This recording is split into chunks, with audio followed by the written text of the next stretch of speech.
Hello dear students, you are all most welcome to today's chemistry class. Today we will be discussing about the very fundamental and a conceptual topic called basic concept, and this is for class 11 students, right? In my very first class, I have already discussed the most important and exciting part, that is mole concept. Hope all of you must have enjoyed a lot and become very clear and thorough about that portion. Of course, I will do some more problems in coming classes. So don't worry, if you have any doubt, then you will get clear in those sessions, right?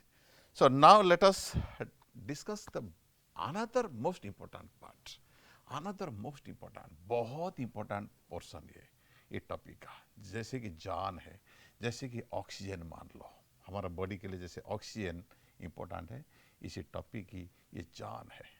नाम है percentage composition, empirical formula और molecular formula. आज कसमाकस होगा, कुछ problems आज solve करेंगे और सीखेंगे, जानेंगे, समझेंगे कि परसेंटेज कंपोजिशन है क्या, एम्पिरिकल फार्मूला क्या है, कैसे निकालते हैं, मॉलिक्यूलर फार्मूला क्या है, दोनों के बीच में क्या रिश्ता है और हम दोनों को कैसे निकालेंगे.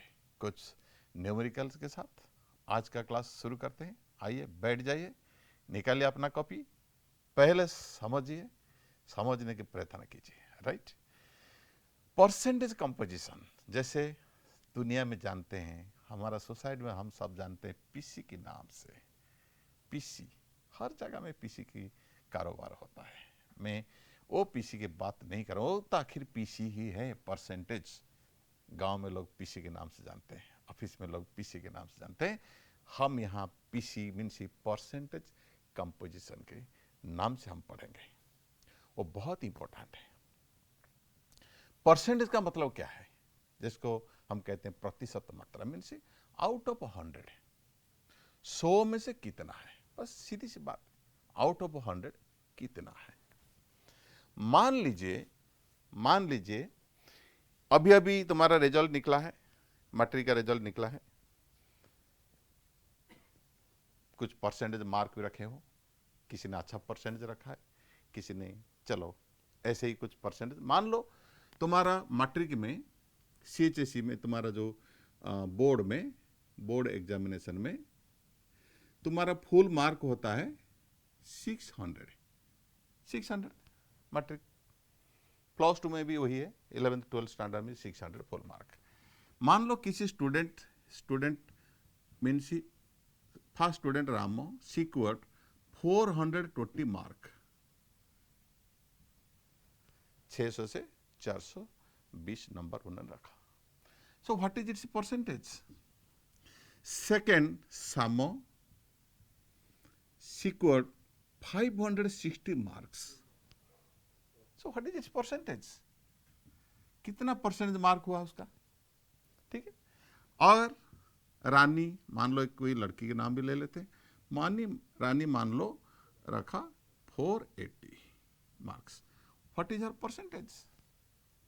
कैसे परसेंटेज निकालते हैं, देखो यहां कितने मार्क सिक्योर किया, 420 आउट ऑफ 600, मीन्स 600 से 420 रखा, तो 1 मार्क से कितना होगा, 420 डिवाइडेड बाई 600 इनटू, अगर 100 मार्क होता तो कितना रखता, तो ये देखो, तो मीन्स 70%. और सामो का कितना निकला, 560 डिवाइडेड बाई 600 इंटू 100. देखो 95 के आसपास, 92 या 93 के आसपास हिसाब कर लो, देख लो. और ये रहा 480 डिवाइडेड बाई 600 इंटू 100. देखो ये रहा 80%. तो ऐसे ही हम परसेंटेज निकालते हैं. कैसे. सो परसेंटेज का मीन्स मार्क सिक्योर्ड कितना मार्क रखा आउट ऑफ फुल मार्क या टोटल मार्क कहो इंटू 100, ऐसे ही कुछ है। अभी अभी तुम 11th 12th स्टैंडर्ड में आ गए हो, अगर CHEC बोर्ड हो, CBSE बोर्ड हो, मान लो तुम्हारा फुल मार्क केमिस्ट्री में, इन केमिस्ट्री थ्योरी में, in theory paper you have full mark is 70, ठीक है। एक बच्चा ने रखा 45 मार्क, उन्होंने सिक्योर किया उसी पेपर में, उसका मार्क आया 45, तो परसेंटेज कितना निकलेगा? तो वही हुआ 45 mark secure, 45 divided by full mark 70 into 100, देखो कितना मार्क आ जाता है। ऐसे तरह हम हर एक केमिकल कंपाउंड में हम परसेंटेज निकालते हैं। परसेंटेज का मतलब अगर वो कंपाउंड, केमिकल कंपाउंड में 100 ग्राम लिया, 100 ग्राम लिया, तो कौन कौन एलिमेंट उसके अंदर में है, जो एलिमेंट्स उसके अंदर में है उन कितनी मात्रा में है, उनका क्वांटिटी कितना, means relative mass of each constituent element in 100 parts of the substance। समझ में आया? 100 ग्राम मान लो मैंने ले लिया, उसी सब्सटेंस के अंदर में जो जो एलिमेंट्स है, जो जो कंपोनेंट्स है, वो कितने क्वांटिटी में है, कितने ग्राम में है, उसको कहते हैं percentage composition. So percentage composition कैसे निकालेंगे? परसेंटेज कंपोजिशन, पहला बात है परसेंटेज कंपोजिशन किसका, ये तो मार्क की बात है। यहाँ क्या किसकी बात हो रहा है? परसेंटेज कंपोजिशन में एलिमेंट्स की बात हो रही है या एटम्स की बात हो रही है। कहां पे? कंपाउंड में। सो परसेंटेज कंपोजिशन मीन्स किसी एलिमेंट्स का होगा या एटम्स का होगा, एक ही बात है। किसमें? इन ए कंपाउंड। क्या होता है? यहां देखो, mark secured by full mark, यहां तो कोई फुल मार्क है ही नहीं, ठीक है। तो क्या होगा? The mass of the element और mass of the atom divided by, ये फुल मार्क जो है ना, फुल मार्क यहां नहीं है, मॉलिक्यूलर मास है, total mass of the molecule means molecular मास। अगर मॉलिक्यूलर मास में इसकी इतने मास है तो 100 में कितना होगा? बस वही है। Same formula, same logic. So percentage of an atom और element in a compound is mass of that atom और element divided by molecular mass of the substance into 100। तो चलिए कुछ एग्जांपल्स करते हैं, बहुत interesting example. What are the percentage composition of elements in urea? ये पूछा गया, यूरिया में परसेंटेज कंपोजिशन क्या है? यूरिया का फर्टिलाइजर यूज करते हैं जिससे हमारा प्लांट को नाइट्रोजन मिलता है, ठीक। चलो निकालते हैं यूरिया में परसेंटेज कंपोजिशन क्या है। यूरिया का फॉर्मूला ऐसा ही है, NH2CO NH2। अगर सारे के सारे एटम को मैं इकट्ठा करूं तो मुझे क्या मिलेगा? देखो 2 N है, ऐसे में लिख सकूं N2, 4 हाइड्रोजन मेरे पास है, H4 है, ठीक है, एक कार्बन है, एक ऑक्सीजन है, राइट। अब मुझे क्या निकालना है? नाइट्रोजन का परसेंटेज कंपोजिशन, हाइड्रोजन का भी निकालना है, कार्बन का भी निकालना है और ऑक्सीजन का भी निकालना है। मुझे चारों का, जितने एलिमेंट्स है सबका मुझे निकालना है। तो कैसे क्या करें? तो पहले मुझे मॉलिक्यूलर मास निकालना पड़ेगा। सो मॉलिक्यूलर मास कितना होता है? देखो, नाइट्रोजन का एक एटॉमिक मास होता है 14 इंटू 2 प्लस 4 हाइड्रोजन, एक ही हाइड्रोजन का 1 होता है इंटू 4 प्लस कार्बन का एटॉमिक मास 12 होता है। एटॉमिक मास के बारे में मैं अगली क्लास में चर्चा करूंगा डिटेल में।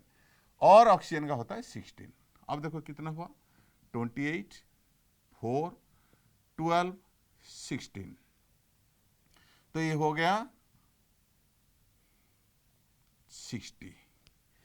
तो मॉलिक्यूलर मास आ गया 60। चलिए, तो मॉलिक्यूलर मास निकला 60, राइट। अब बताओ नाइट्रोजन की परसेंटेज कितने होंगे? So percentage of nitrogen equal to mass of nitrogen कितना है यहाँ पे? 28, total 28 divided by molecular mass 60 into 100 है। बस कैलकुलेशन करना, छोटी सी कैलकुलेशन है। आप अपने घर में कर लेना, बैठ के आराम से बैठ के कर लेना। और परसेंटेज ऑफ हाइड्रोजन क्या होगा बोलो? हाइड्रोजन का टोटल मास कितने हैं? 4/60 इंटू 100, ऐसे निकाल देना, ठीक है। और परसेंटेज ऑफ कार्बन क्या होगा? 12/60 इंटू 100, राइट? बोलो बेटा जी, हो गया? समझ में आ रहा है ना? और परसेंटेज ऑफ ऑक्सीजन क्या होगा? उसके मास, एक ही ऑक्सीजन है तो 16/60 इंटू 100। आई बात समझ में? बहुत ईजी है, बहुत ही सरल है। इससे सरल एग्जाम्पल और प्रॉब्लम आपको जिंदगी में कहीं नहीं मिलेगा, कहीं नहीं मिलेगा। बहुत इंटरेस्टिंग है। शायद ये पूरी बात आप लोगों की समझ में आ चुका होगा और आ जाना भी चाहिए, कोई दिक्कत नहीं होना चाहिए। चलो और कुछ प्रॉब्लम करते हैं, और कुछ प्रॉब्लम करते हैं। अगर मैं कहूं percentage composition of sodium chloride निकालो, कर सकते हो? बोलो। सोडियम का होता है 23 प्लस क्लोरीन का होता है 35.5, कुल मिला के मॉलिक्यूलर मास हो गया 58.5। सोडियम का परसेंटेज कितना होगा? सोडियम होता है 23 डिवाइडेड बाई 58.5 इंटू 100। क्लोरीन का क्या होगा? परसेंटेज ऑफ क्लोरीन क्या होगा? 35.5 डिवाइडेड बाई मॉलिक्यूलर मास होता है 58.5 इंटू 100। बस हो गया, ऐसे ही निकलता रहना। और एक है, अगर पूछा गया तो फेरस सल्फेट, जिसको 7H2O, फेरस सल्फेट हेप्टाहाइड्रेट, उसको कहते हैं ग्रीन विट्रियल, उसको कहते हैं ग्रीन विट्रियल। अब पूछा गया कि what are the percentage composition of green vitriol, means उसमें क्या क्या किस किस का निकालना है? आयरन का निकालना, सल्फर का, ऑक्सीजन का और 7H2 का। पहले मॉलिक्यूलर मास निकालना। आयरन का होता है 56 प्लस सल्फर होता है 32 प्लस 4 इंटू 16 64 प्लस 7H2O, एक H2O का मॉलिक्यूलर मास होता है 16 प्लस 2 18, 18 इंटू 7, 8 इंटू 7, बस टोटल मॉलिक्यूलर मास निकल गया। मान लो X, मान लो X। अब आयरन का कितना होगा परसेंटेज? कितना होगा? आयरन का होता है 56 अपॉन X इंटू 100। सल्फर का कितना होगा? 32 अपॉन X इंटू 100। और ऑक्सीजन का कितना होगा? ये ऑक्सीजन अलग है, ये और ऑक्सीजन ये अलग, ये वाटर है, वाटर क्रिस्टलाइजेशन जिसको कहते हैं, इसका अलग निकालेंगे हम, इंटू, और ऑक्सीजन कितना होगा? 64 total mass upon X into 100। और वाटर का कितना होगा? देखो total 7 water, 18 into 7 total mass of water divided by X into 100। ऐसे ही हम एक ही के बाद एक ही निकाल सकते हैं। कोई भी कंपाउंड तुमको पूछा जाए, करने में कोई दिक्कत नहीं होना चाहिए। और एक एग्जाम्पल में करता हूं, आइए और एक एग्जाम्पल के ऊपर नजर डालते हैं। कुछ एग्जाम्पल करने से जितना डाउट है वो सब क्लियर हो जाएगा और मजा भी लगेगा, समझ में भी अच्छी तरह से आ ही जाएगा। चलिए और एक प्रॉब्लम करते हैं, दूसरी वेराइटी का प्रॉब्लम। देखो स्क्रीन पर देखो, 16.5 ग्राम ऑफ ए मेटल, ठीक है, कंबाइन विथ ऑक्सीजन, उन्होंने ऑक्सीजन के साथ कंबाइन किया, बनाया मेटल ऑक्साइड बनाया, और मेटल ऑक्साइड का वेट 35.6 ग्राम निकला। बस इतना ही दिया। Calculate percentage of oxygen, percentage of metal के बारे में पूछा। देखो मेटल का वेट इतना था, मेटल ऑक्साइड का वेट इतना रहा, तो वेट ऑफ ऑक्सीजन कितना होगा? वेट ऑफ ऑक्सीजन कितना होगा? मेटल ऑक्साइड से मेटल का मास को निकालो, तो 35.6 माइनस 16.5, देखो ये रहा 19.1। तो अब देखो, तो परसेंटेज ऑफ मेटल कितना होगा? मेटल कितना है? 16.5, कितने में से? ये रहा वेट ऑफ ऑक्सीजन, तो मॉलिक्यूलर मास कितना हुआ? ये देखो, ये रहा 35.6 मेटल ऑक्साइड का, तो मेटल का 16.5 डिवाइडेड बाई 35.6 इंटू 100, राइट। और परसेंटेज ऑफ ऑक्सीजन होगा तुम्हारा 19.1 डिवाइडेड बाई 35.6 इंटू 100, राइट। ऐसे ही हम प्रॉब्लम कर सकते हैं। और घर में भी ट्राई करना, सोडियम सल्फेट .10H2O ग्लाबर सॉल्ट के नाम से जाना जाते हैं, और मैग्नीशियम क्लोराइड .6H2O मीन्स इसमें मैग्नीशियम का निकालना, क्लोरीन का निकालना और वाटर का निकालना, सेपरेट करके निकालना। और घर में ट्राई करना जरूर कॉपर सल्फेट की, मीन्स इसमें कॉपर का, सल्फर का और ऑक्सीजन का।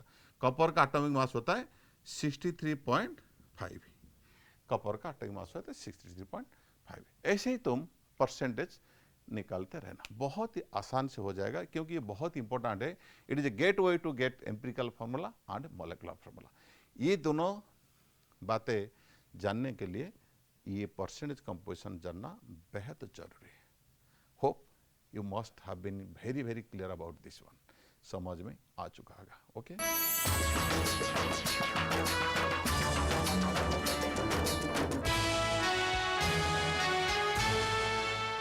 परसेंटेज कंपोजिशन के बाद, उसको जानने के बाद आइए सीखते हैं एम्पिरिकल फार्मूला क्या होता है।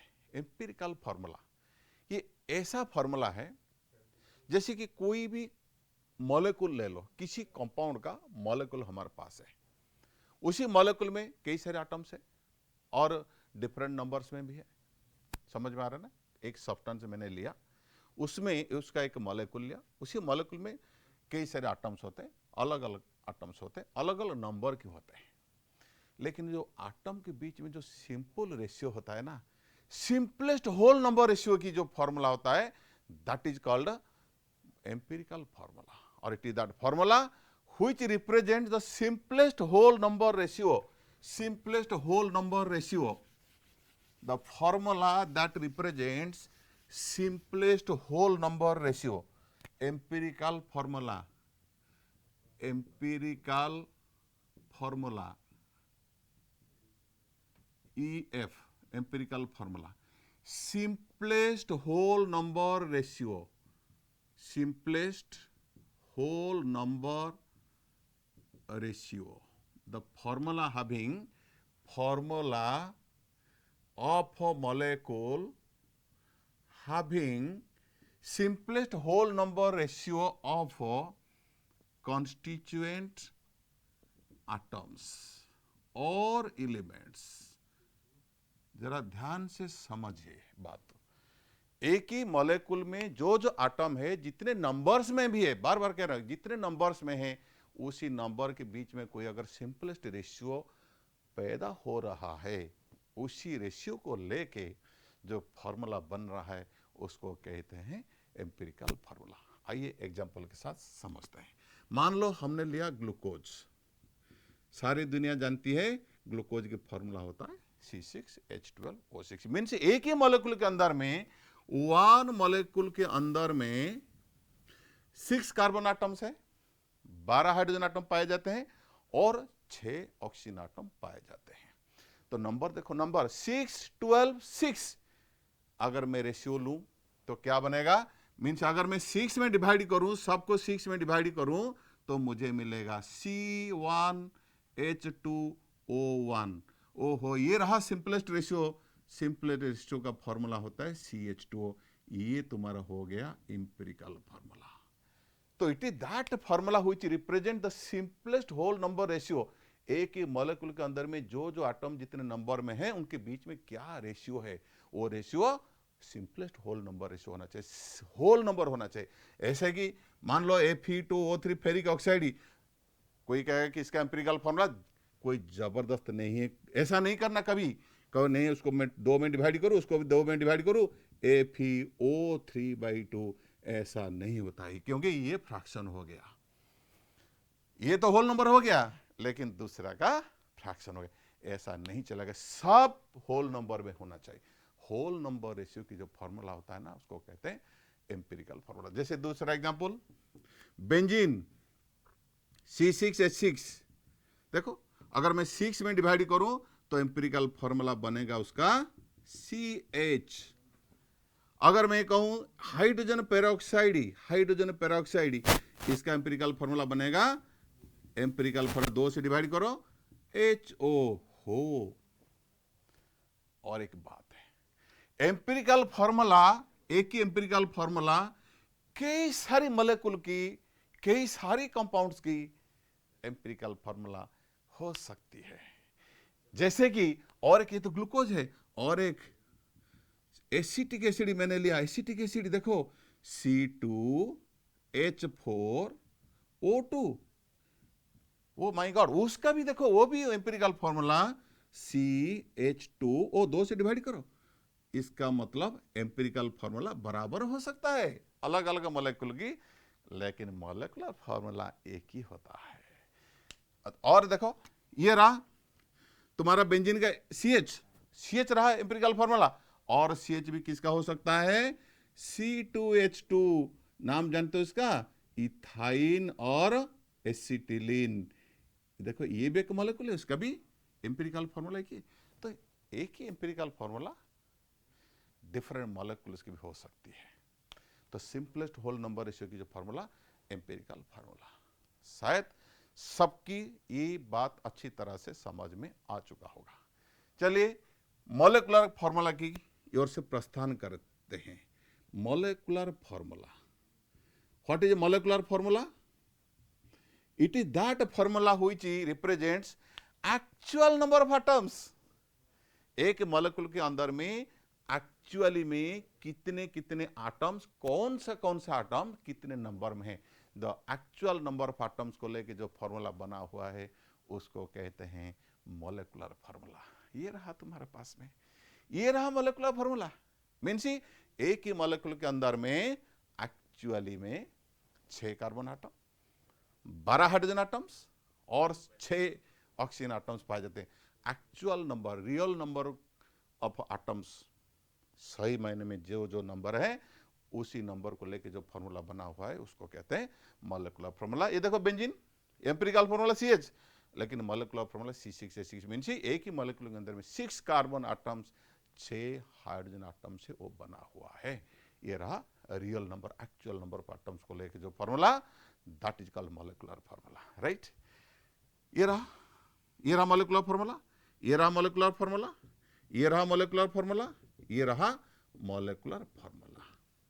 तो चलिए मॉलिक्यूलर फॉर्मूला और एम्पिरिकल फॉर्मूला के बीच में क्या संबंध है, क्या रिलेशन है, उसके ऊपर चर्चा करते हैं। दोनों के बीच में क्या रिश्ता है। देखो अभी यहीं पे ये रहा ग्लूकोज, ये रहा उसका एम्पिरिकल फॉर्मूला। तो एम्पिरिकल फॉर्मूला देखो, molecular formula divided by empirical formula. देखो मॉलिक्यूलर फॉर्मूला ग्लूकोज को ले लेते हैं, C6H12O6 डिवाइडेड बाई CH2O। अगर मैं यहां से 6 कॉमन ले लूं, CH2O डिवाइडेड बाई CH2O, ये कैंसिल हो गया, रहा 6। हाइड्रोजन पेरोक्साइड में देखो, हाइड्रोजन पेरोक्साइड में मॉलिक्यूलर फॉर्मूला रहा H2O2 डिवाइडेड बाई HO, ये रहा मॉलिक्यूलर फॉर्मूला, ये रहा एम्पिरिकल फॉर्मूला। अब देखो 2 कॉमन ले लो, HO डिवाइडेड बाई HO, तो 2। It means molecular formula divided by empirical formula equal to an integer, and that is always whole number. That cannot be 0, that cannot be 0, that can be 1. So it is called n, where n equal to 1, 2, 3, 4 ऐसे भी हो सकता है। 5, 6 देखो, n equal to 6 for glucose. तो that is why molecular formula equal to n into empirical formula. empirical n की value कैसे हम निकालें? How will you know what is the value of n? क्या फॉर्मूला को फॉर्मूला से divide करके हम निकाल सकते हैं? फॉर्मूला को फॉर्मूला से कभी डिवाइड किया जाता है ना? ऐसा नहीं होता है, ऐसा नहीं होता है। तो हम डिजिट को डिजिट से डिवाइड करते हैं, डिजिट को डिजिट से डिवाइड करते हैं, ना कि लेटर को लेटर से डिवाइड करते हैं। तो इसीलिए n की वैल्यू कैसे निकाला जाएगा ना? पहले उसका मॉलिक्यूलर फॉर्मूला, उसको मास को कन्वर्ट करो, means a molecular mass divided by empirical formula mass. Digit को डिजिट से डिवाइड करोगे तब तो एन निकलेगा. जैसे एग्जांपल ग्लूकोज के लिए C6 means 12 into 6 plus 1 into 12 atomic mass plus 6 into 16 divided by empirical formula mass. empirical formula mass देखो CH2O 12 plus 1 into 2 plus 16, ये रहा 180 डिवाइडेड बाई 30, ये आ गया 6. अब बोलो हम डिवाइड करते थे CH2O ऐसा ये ठीक नहीं है. तो एन वैल्यू निकालने के लिए हमको उसको मास को कन्वर्ट करना पड़ेगा. ठीक है, तो मॉलिक्यूलर फार्मूला से जो मास बनेगा उसको कहते हैं मॉलिक्यूलर मास. एम्पिरिकल फार्मूला से जो मास बनेगा उसको कहते हैं एम्पिरिकल फार्मूला मास. ऐसे तरह तुमको एन की वैल्यू निकालना है. तो अगर एन के वैल्यू हमको मालूम हो गया, 1 हो 2 हो 3 हो, और एम्पिरिकल फार्मूला हम जानते हैं, we know how to calculate empirical formula. Empirical formula जानने के बाद अगर एन का वैल्यू हमको पता लग गया तो मान लो मॉलिक्यूलर फार्मूला निकल ही जाएगा. सो इसीलिए molecular formula equal to n into empirical formula, और एन की वैल्यू इसी molecular mass divided by empirical formula mass से निकलता है. ओके, अब परसेंटेज कंपोजिशन सीख गए, एम्पिरिकल फार्मूला मॉलिक्यूलर मास तो हम सीख गए. आइए एम्पिरिकल फार्मूला और मॉलिक्यूलर फार्मूला कैसे निकालेंगे, उसका तरीका क्या है, प्रोसेस क्या है, मेथड क्या है. ठीक है, तो एक टेबल में बना देता हूं, उसी टेबल के थ्रू इसको समझते हैं. ठीक है, पहला हमारा स्टेप 1 होता है कैलकुलेशन ऑफ एम्पिरिकल फार्मूला. पहले एम्पिरिकल फार्मूला सीखेंगे, सेकेंड एन का वैल्यू निकालेंगे, थर्ड स्टेप होता है एम्पिरिकल फार्मूला को हम एन से मल्टीप्लाई करेंगे तब हमको मिलेगा मॉलिक्यूलर फार्मूला. ये 3 स्टेप है. पहले आइए सीखते हैं एम्पिरिकल फार्मूला कैसे कैलकुलेशन करेंगे. देखो, मान लो किसी कंपाउंड तुमको दिया गया, मान लो इसमें एलिमेंट्स x है, y हो, z हो, ऐसे मान लो. पहले एक टेबल बनाते हैं, टेबल में पहले लिखेंगे एलिमेंट्स. इसी टेबल को ध्यान से सुनना और याद भी रखना, समझना साथ साथ याद भी रखना बहुत इंपॉर्टेंट है. मान लो किसी कंपाउंड में तुमको दिया गया x एलिमेंट्स है, y भी है और z भी है, तीनों एलिमेंट्स उसमें प्रेजेंट है. सेकेंड स्टेप लिखना उसका परसेंटेज, मास परसेंटेज, अभी जो हमने सीखा है. तो मान लो ये रहा तुम्हारा 40%, मान लो ये रहा तुम्हारा 35%, ऐसे कुछ लिख देता हूं, और ये मान लो तुम्हारा हो गया 25%, ऐसे कुछ. ठीक है, सेकेंड कॉलम पहले एलिमेंट का नाम लिखो, दूसरे कॉलम में परसेंटेज ऑफ मास लिखो, उनके मास परसेंटेज कितना है. थर्ड में क्या करना है, तो एटॉमिक मास लिखना, उनका एटॉमिक मास कितना है. मान लो ये रहा तुम्हारा 12 रहा, सपोज ये रहा तुम्हारा 16 रहा, मान लो ये रहा तुम्हारा मान लो 14 रहा, ऐसे कुछ दे दिया मैंने, ऐसे कुछ दे दिया. ये तो 12 होगा, मीन्स कार्बन, ऑक्सीजन और ये नाइट्रोजन, ऐसे कुछ. ठीक है, हम तो प्रॉब्लम अभी करेंगे. तो थर्ड स्टेप में स्टेप 1 एलिमेंट का नाम लिखना, याद रखना बहुत इंपॉर्टेंट है. सेकंड उनकी परसेंटेज मास लिखना, थर्ड में एटॉमिक मास लिखना. ठीक है, फोर्थ में रिलेटिव नंबर ऑफ एटम्स जिसको कहते हैं, और एटॉमिक रेशियो कहते हैं. इसका मतलब क्या है, परसेंटेज ऑफ मास परसेंटेज को हमको डिवाइड करेंगे एटॉमिक मास से. ठीक है, किसको किस में डिवाइड करेंगे, परसेंटेज ऑफ मास को एटॉमिक मास से डिवाइड करो. ठीक है, ये रहा 40 डिवाइडेड बाई 12, और ये रहा 35 डिवाइडेड बाई 16 निकालो, ये रहा 25 डिवाइडेड बाई 14. कुछ भी निकलेगा, मान लो ये रहा तुम्हारा 3 पॉइंट समथिंग, मान लो x, मान लो a b c, ऐसे कुछ लिख रहा। आई बात समझ में? पहले एलिमेंट का नाम लिखना, उनकी परसेंटेज लिखना, परसेंटेज मास लिखना, थर्ड कॉलम में एटॉमिक मास लिखना, फोर्थ कॉलम में परसेंटेज को एटॉमिक मास में डिवाइड करो, जो निकलेगा उसको कहते हैं simple atomic ratio. Atomic ratio means atom के बीच में जो एटम में वो बना हुआ है ना, उनके बीच में एक रेशियो निकल गया कि कौन सा एटम कितने रेशियो में है। तो बहुत इंपॉर्टेंट ये इसको। और उसको नेक्स्ट कॉलम में सिंपल और सिंपलेस्ट एटॉमिक रेशियो में कन्वर्ट करना है। सिंपलेस्ट एटॉमिक रेशियो में कन्वर्ट करना है। कैसे? मान लो उनके बीच में C सबसे छोटा है, C सबसे छोटा है, ये सबसे छोटा, B उससे बड़ा और A भी उससे बड़ा है। जो सबसे छोटा है वो छोटे को सबसे फिर डिवाइड करना है। छोटे सबसे डिवाइड हुआ मीन्स ये होगा A को C से डिवाइड करो, और B भी कहो आ जाओ भाई मुझे भी डिवाइड कर लो, और C तो खुद ही अपने आप को डिवाइड करेगा मीन्स ये तो 1 बन जाएगा, और उसका तो कुछ वैल्यू जरूर निकलेगा, और उसका भी वैल्यू कुछ जरूर निकलेगा। मान लो इसका निकला 1.5, ये रहा 2, ये रहा 1, ऐसे कुछ निकला, मान लो सपोज। ठीक है, अब रहा सिंपलेस्ट रेशियो। इसमें देखो ये सिंपलेस्ट तो नहीं, ये तो एक फ्रैक्शन आ गया। तो नेक्स्ट है सिंपलेस्ट होल नंबर रेशियो को कन्वर्ट करना है।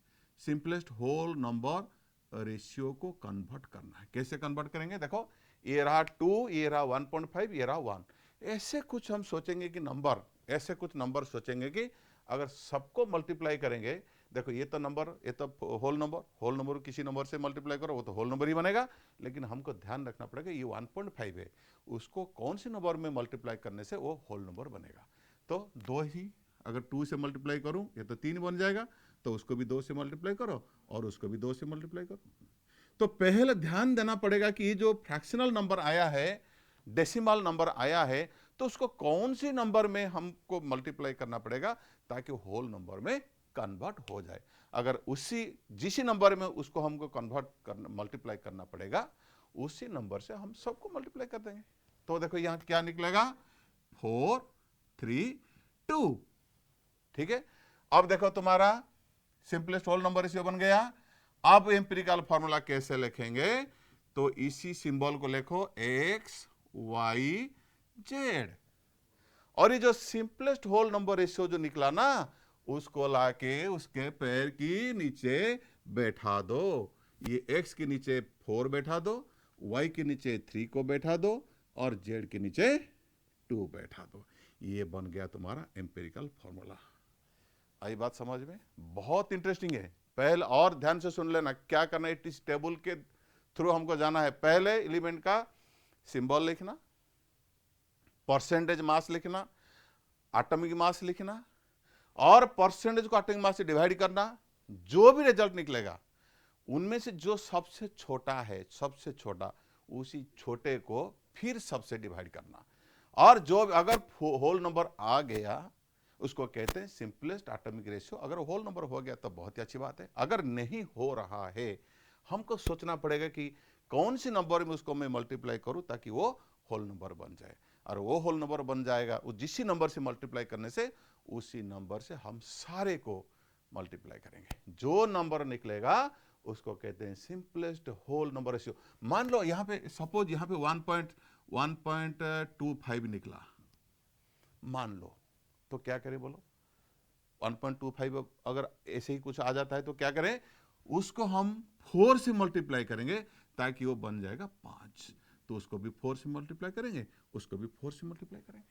समझ में आ रहा है ना? आ रहा है ना? बहुत इंटरेस्टिंग, बहुत। अगर ये समझ में आ गया ना, ये समझ में आ गया ना, चलो मान लो सब कुछ समझ में आ जाएगा। चलिए कुछ प्रॉब्लम्स करते हैं, कुछ प्रॉब्लम्स करके ये सारे के सारे समस्या को हल करते हैं। ठीक है, ओके। एलिमेंट्स में इसको मिटा देता हूं, उसको छोड़ देता हूं। देखो सवाल की अब सिलसिला शुरू करते हैं। चलिए ये खेला शुरू करते हैं। Question number 1, organic compound contains 10.4% carbon, ये दे दिया कार्बन, और दे दिया हाइड्रोजन एंड क्लोरीन दे दिया, कार्बन हाइड्रोजन क्लोरीन दे दिया, कितने परसेंटेज दे दिया कार्बन का 10.4 और हाइड्रोजन का दे दिया 0.84 और इसका दे दिया 89.12, ठीक है 12 10.4। ये तुमको सवाल दे दिया, पूछा एम्पिरिकल फॉर्मूला क्या है। अगर मॉलिक्यूलर मास दे दिया, मॉलिक्यूलर मास तुमको दे दिया, मॉलिक्यूलर मास दे दिया 119.5, ऐसे कुछ दे दिया, पूछा एम्पिरिकल फॉर्मूला क्या है और मॉलिक्यूलर फॉर्मूला क्या है। आइए कुछ प्रॉब्लम्स करते हैं, सॉल्व करते हैं। ये तो दोनों दे दिया, अब हमारा काम है उसको फिलअप करना, और उसके अंत में मैं एक झंडू च्यवनप्राश खिलाऊंगा, झंडू च्यवनप्राश खिलाऊंगा, मीन से शॉर्टकट ट्रिक बताऊंगा। पहले सिस्टमेटिकली सीखिए, शॉर्टकट में मत जाइए, ठीक है। क्या करें, एटॉमिक मास कार्बन का होता है 12, हाइड्रोजन का होता है 1, क्लोरीन का होता है 35.5, ठीक है। डिवाइड करो 10.4 डिवाइड बाई 12, ये रहा 0.84 डिवाइडेड बाई 1, ये रहा 89.12 डिवाइडेड बाई 35.5, कितना हुआ देखो, ये रहा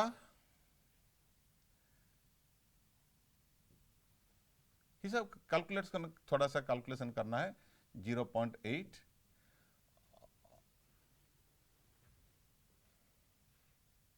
ठीक है, ये रहा 0.84 और ये कितना होता है देखो, ये होता है तुम्हारा 2.4, ऐसे कुछ होता है 2.4 आसपास, ऐसे कुछ 2.4 समथिंग लिखना हिसाब कर।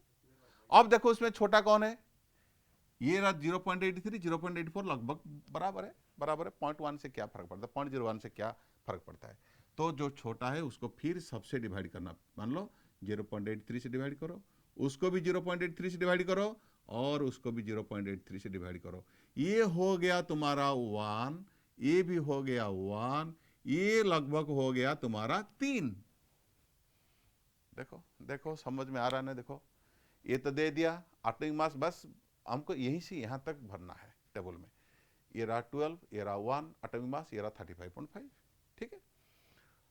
परसेंटेज को एटॉमिक मास से डिवाइड करना, रिवर्स नहीं करना, एटॉमिक मास से डिवाइड परसेंटेज नहीं, परसेंटेज डिवाइड एटॉमिक मास। देखो ये रहा 0.83 लगभग, थोड़ा सा कैलकुलेशन करना, ये रहा तुम्हारा सिंपलेस्ट एटॉमिक रेशियो, तो अब 113 होल नंबर हो गया, तो उसको और फर्दर कन्वर्ट करने की कोई जरूरत नहीं है, तो यहां पे लिखेंगे 113। अगर ये कोई डेसिमल होता, फ्रैक्शन होता, तब हम सोचते कि कौन सी नंबर में उसको मल्टीप्लाई करना पड़ेगा। तो देखो एम्पिरिकल फॉर्मूला क्या बनेगा, एम्पिरिकल फॉर्मूला क्या बनेगा, C1, C के पैर में CHCl लिखना, सिंबल को लिखना मैंने बताया था, और ये जो सिंपलेस्ट होल नंबर रेशियो उसके पैर के नीचे बैठा देना, मीन्स CHCl3 निकला। क्लोरोफॉर्म, देखो एम्पिरिकल फॉर्मूला मास निकालो, एम्पिरिकल नेक्स्ट है एम्पिरिकल फॉर्मूला मास निकालना। एम्पिरिकल फॉर्मूला मास क्या होगा, कार्बन का 12 और 1, क्लोरीन का होता है 35.5 इंटू 3 कितना होगा 106.5, तो 5 109.5 मीन्स एम्पिरिकल फॉर्मूला, यहां पे देखो एम्पिरिकल फॉर्मूला मास 109.5 और तुमको दे दिया मॉलिक्यूलर मास भी दे दिया 119.5, ये रहा 119, तो मॉलिक्यूलर मास भी दे दिया 119.5, मीन्स एन का वैल्यू कितना निकला, molecular mass by empirical formula mass, empirical formula mass equal to 119.5 divided by 119.5, तो 1 means molecular mass, molecular formula equal to empirical formula into 1, means molecular formula जो है empirical formula वही है, तो वही रहा CHCl3, उसका दोनों मॉलिक्यूलर फॉर्मूला भी वही है और एम्पिरिकल फॉर्मूला भी वही है, राइट। आइए और एक प्रॉब्लम करते हैं, और कुछ प्रॉब्लम करते हैं। देखो ये एक सवाल दिया, उसको भी सॉल्व करते हैं। चलो इसी टेबल से हम करते हैं, ये टेबल की याद रखना। दूसरी problem, on analysis of a substance the following composition, potassium दे दिया और तुम्हारा क्लोरीन दे दिया और तुम्हारा दिया ऑक्सीजन। पोटेशियम का दे दिया 28.16 और क्लोरीन का दे दिया तुम्हारा 25.63 और ऑक्सीजन का दे दिया 46.21। ठीक है, अब हमको भरना है, ये रहा 39, ये रहा तुम्हारा 35.5 और ये रहा तुम्हारा 16। निकालो, ये रहा तुम्हारा 28.16 डिवाइडेड बाई 39 और उसको निकालना तुम 25.63 डिवाइडेड बाई 35.5 और उसको निकालना 46.21 डिवाइडेड बाई 16, ऐसे निकालना। ठीक है, और उसके बाद क्या करना, बोलो। उसके बाद क्या करना, उनमें से जो छोटा है, ठीक है, अब तो देखने से तो पता लग जाता है कि ये छोटा होगा। ठीक है, मान लो ये रहा 0.7 समथिंग होगा और ये रहा तुम्हारा, ये भी होगा वही 0.7 के आसपास। ठीक है, और ये रहा तुम्हारा, ये होगा 3 के आसपास, ऑलमोस्ट लगभग 3 के आसपास होगा, 2.9 समथिंग ऐसे कुछ, 2.15 ऐसे कुछ होगा। तो उसको डिवाइड करो, 0.7 से डिवाइड करो, 0.7 से डिवाइड करो और 0.7 से डिवाइड करो, ये होगा तुम्हारा 113। ठीक है, और ये देखो ये तो हो गया 113 ऐसे ही करना और लिखना KClO, उसको उठा के ले आओ 113, तो ये रहा KClO3। और एम्पिरिकल फार्मूला मास क्या होता है, एम्पिरिकल फार्मूला 39, ये रहा 35.5, ये रहा 48। देखो कितना हो गया, 5 और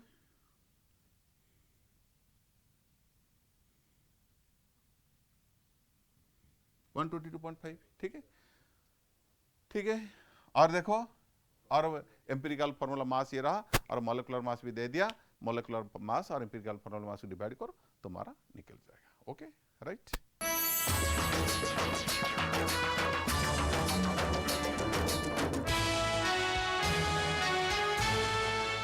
चलिए और कुछ प्रॉब्लम करके और इसके बारे में पक्का जानकारी हासिल करते हैं, पक्का जानकारी होना चाहिए, क्लियर हो जाना चाहिए, क्योंकि बहुत ही बार एग्जाम में और जितने सारे एंट्रेंस हो इसमें से पूछे जाते हैं और अक्सर देखा गया कि स्टूडेंट्स उसको भूल जाते हैं और छोटी छोटी गलतियां भी करते हैं। और एक क्वेश्चन है, 3 ग्राम सैंपल, यहीं पे लिखता हूँ 3 ग्राम सैंपल, देखो क्वेश्चन देखो स्क्रीन पे देखो, सैंपल ऑफ कॉपर क्लोराइड, मुझे मालूम नहीं कॉपर क्लोराइड का फॉर्मूला क्या है, Cu2Cl हो सकता है, कॉपर क्लोराइड में ऐसे ही लिख दिया, copper chloride on analysis gap 3 gram copper chloride sample मैंने लिया, मुझे उससे मिला 1.42 ग्राम ऑफ कॉपर मिला और मुझे मिला 1.58 ग्राम क्लोरीन मुझे मिला। 3 ग्राम सैंपल लिया कॉपर क्लोराइड का।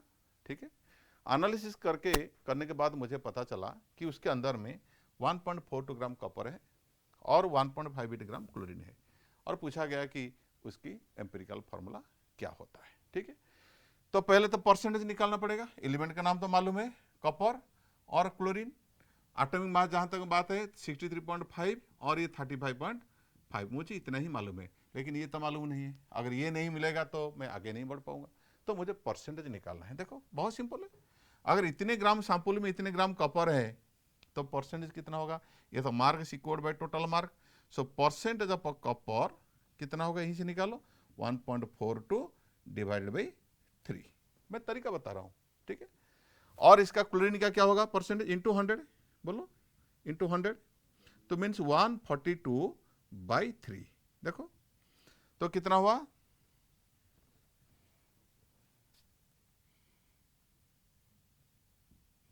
47.3, ठीक है। और क्लोरीन कितना हुआ, कैलकुलेशन करने की जरूरत नहीं है, 100 से माइनस कर दो, 100 से माइनस करो, कितना होगा 52.7 होगा ही होगा। देखो कैलकुलेशन करके, अगर विश्वास नहीं हो रहा है तो करके देखो। ये रहा तुम्हारा 1.58 डिवाइडेड बाई 3 इंटू 100 करके देखो, बस वही होगा 52.7। तो यहाँ पे लिखो कॉपर का निकला कितना, कितना निकला 47.3 और ये निकला तुम्हारा 52.7। थोड़ा स्मार्टली काम करना, उसको इतना जो मल्टीप्लिकेशन डिवीजन करने की वजह से अगर एक ही का निकल गया तो दूसरा का आराम से 100 से माइनस कर दो, ठीक है। और देखो ये रहा तुम्हारा 47.3 डिवाइडेड बाई 63.5 और ये रहा तुम्हारा 52.7 डिवाइडेड बाई 35.5। थोड़ा सा कॉम्प्लिकेटेड है लेकिन हो जाएगा। देखो इससे डिवाइड करोगे तो कितना निकलेगा, जो भी निकला एक्स और वाई, मान लो ये तो तुम्हारा ज्यादा होगा, ये तो कम होगा, ये तो कम होगा, और उसको इसी से डिवाइड करना, ठीक है, और उसको इसी से डिवाइड करना।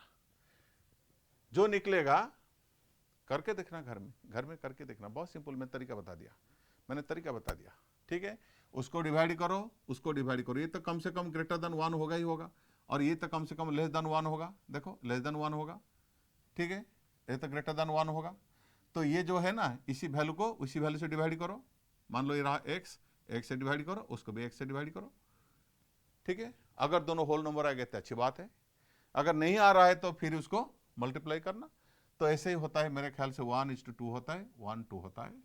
और घर में करके देखना, CuCl लिख देना, CuCl। मैं उसको नहीं निकाल रहा हूं, मैं अंत में रिजल्ट क्या होता है बता देता हूं, ठीक है। CuCl और Cu के पैर के नीचे 1 रखो, Cl2 रखो, CuCl2 हो गया तुम्हारा मॉलिक्यूलर फॉर्मूला, बस। और एक वेराइटी का प्रॉब्लम करते हैं, सीखते हैं, चलिए, बहुत इंटरेस्टिंग है। देखो और एक दे दिया तुम्हारा, और एक प्रॉब्लम ऐसे भी आता है। और ये सारे के सारे प्रॉब्लम मैंने इसी किताब से किया है, इसी किताब से मैंने किया।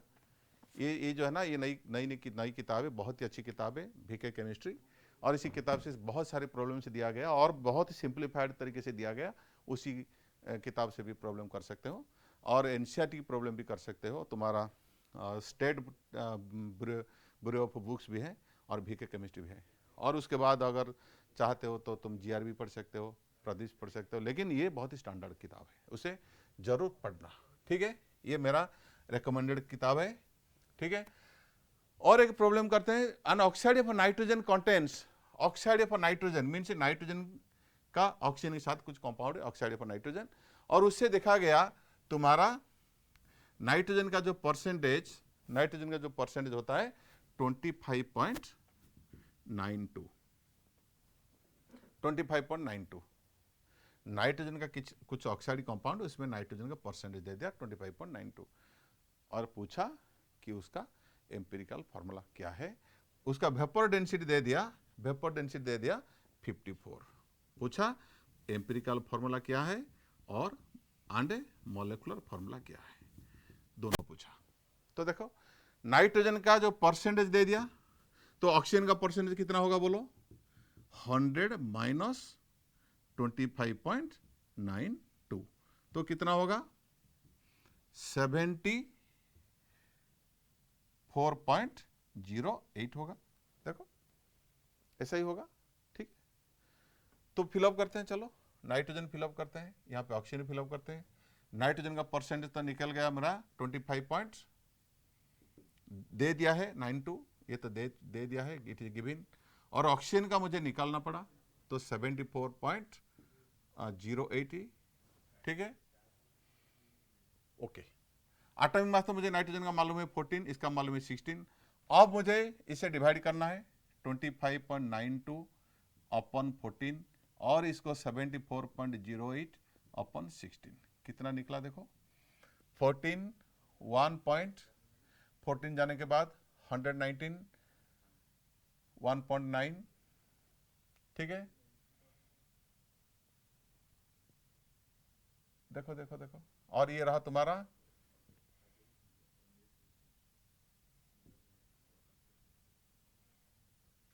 ऐसे कुछ होगा, ऐसे ही कुछ होगा, ठीक है। अगर मैं उससे डिवाइड करूं, देखो अगर मैं उससे डिवाइड करूं 1.9 से, अगर उससे डिवाइड करूं 1.9 से, मुझे मिलेगा 1 और ये मुझे मिलेगा 2.5 के आसपास, ऐसे 2.5 के आसपास मुझे मिलेगा, ठीक है, 2 के आसपास। तो देखो क्या होगा, ये तरह 1, ये तरह 2.5 के आसपास, तो मुझे उसको 2 में मल्टीप्लाई करना पड़ेगा to make it whole number, उसको भी 2 में डिवाइड करो, ये हो गया 2, ये हो गया 5 ही। आई बात समझ में? तो ये मेरा मिला N2O5, ठीक है। ये रहा तुम्हारा एम्पिरिकल फॉर्मूला। अब एम्पिरिकल फॉर्मूला मास क्या होगा, एम्पिरिकल फॉर्मूला मास क्या होगा, देखो N2 मीन्स 14 इंटू 2 प्लस ये रहा 16 इंटू 5, कितना हुआ देखो, ये रहा 28 प्लस ये रहा 80, तो 108, राइट। ये रहा 108 रहा तुम्हारा, ये रहा तुम्हारा empirical formula mass. Vapour density दे दिया 54, तो हम जानते हैं कि मॉलिक्यूलर मास एक रिलेशन हम भी पढ़ेंगे आगे, molecular mass equal to twice of vapour density. किसी गैस का अगर वेपर डेंसिटी दिया है उसको 2 से मल्टीप्लाई करने से तुमको मिल जाएगा मॉलिक्यूलर मास। तो वेपर डेंसिटी दे दिया कितना 54, सो 2 इंटू 54 मीन्स 108 हो गया मॉलिक्यूलर मास। ओहो, इसका मॉलिक्यूलर मास और इसका जो एम्पिरिकल मास, एम्पिरिकल फॉर्मूला मास दोनों बराबर हो गया। तो n का वैल्यू कितना निकलेगा बोलो, n equal to molecular mass divided by empirical formula मास।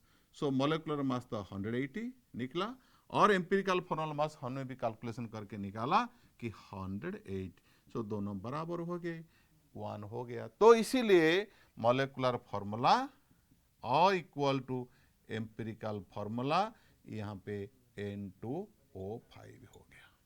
और एक शॉर्टकट मैं बता रहा हूं, और एक शॉर्टकट क्या है, ये सब छोड़ो, तुमको अगर परसेंटेज दिया, एटॉमिक मास दिया, कैसे निकालोगे, तो number of atoms, percentage of element divided by 100 into molecular mass by atomic mass of the element, atomic mass of the element. इसी फॉर्मूला से भी तुम डायरेक्ट नंबर भी निकाल सकते हो, डायरेक्ट नंबर निकाल सकते हो। देखो ये रहा नाइट्रोजन 25 देखो 25.92 अपॉन 100 इंटू मॉलिक्यूलर मास कितना दे दिया 108 divided by atomic mass of element कितना है 14। अब देखो वही निकलेगा तुम्हारा 2 ही निकलेगा, करके देखा, लगभग 2 ही निकलेगा। ये तुमको झंडू चौवन प्रश्न मैंने खिला दिया, ये शॉर्टकट फॉर्मूला। अगर इसी रूट में जाओ, ये तो अच्छी डिटेल प्रोसेस है, या इसी प्रोसेस में जाओ, इसको याद रखना बहुत ही इंपॉर्टेंट है। I think all of you must have been very clear about this topic and must have enjoyed a lot. Thank you all for attending my class. Thank you all. Thank you.